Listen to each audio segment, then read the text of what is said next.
Hi viewers welcome to my channel. 'Peddi' ట్రైలర్‌పై నా opinion ఏంటనేది ఈ వీడియోలో డిస్కస్ చేస్తాను. ట్రైలర్ గురించి మాట్లాడుకునే ముందు ట్రైలర్ లాస్ట్‌లో వచ్చిన షాట్ ఉంటుంది కదా! నాకైతే అది నచ్చలేదు. మీకు నచ్చిందా అది?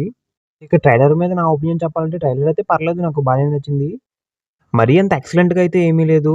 మూవీ ఎలా ఉండబోతుందో అయితే ఒక ఐడియా అయితే ఇచ్చింది ఆ ట్రైలరు.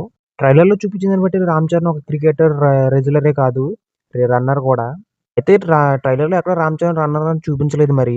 మేబీ సోషల్ మీడియాలో సర్క్యులేట్ అవుతున్న ఆ థియరీయే నిజమేమో, రామ్ చరణ్‌కి కాళ్ళు పోతాయని. అదే గనక నిజమైతే చూడాలి మరి మన ఆడియన్స్ ఎలా రిసీవ్ చేసుకుంటారో.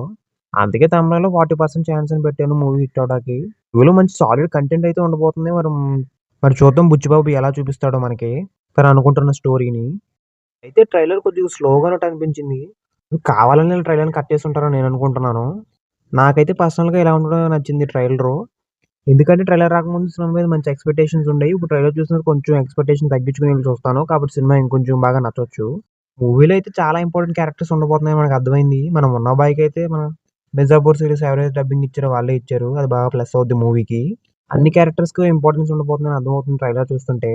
ఇక 'రామ్ చరణ్' స్క్రీన్ మీద అయితే రంగస్థలం ఎటువంటి యాక్టర్‌ని చూసామో మళ్ళీ సేమ్ అటువంటి యాక్టర్‌నే మనం ఈ సినిమాలో చూడబోతున్నామని అర్థమవుతుంది. ట్రైలర్ మీద నా ఒపీనియన్ చెప్పాలంటే గుడ్, నాట్ బ్యాడ్. ఇక మీ ఒపీనియన్ ఏంటో కామెంట్ సెక్షన్‌లో చెప్పండి. సో, ఫైనల్‌గా ఇటువంటి మూవీ రిలేటెడ్ వీడియోస్ కోసం, న్యూ మూవీస్ రివ్యూస్ కోసం మన ఈ ఛానెల్ సబ్స్క్రైబ్ చేసుకొని బెల్ నోటిఫికేషన్ ఆన్‌లో పెట్టుకోండి. సో, ఫైనల్‌గా thank you for watching this video.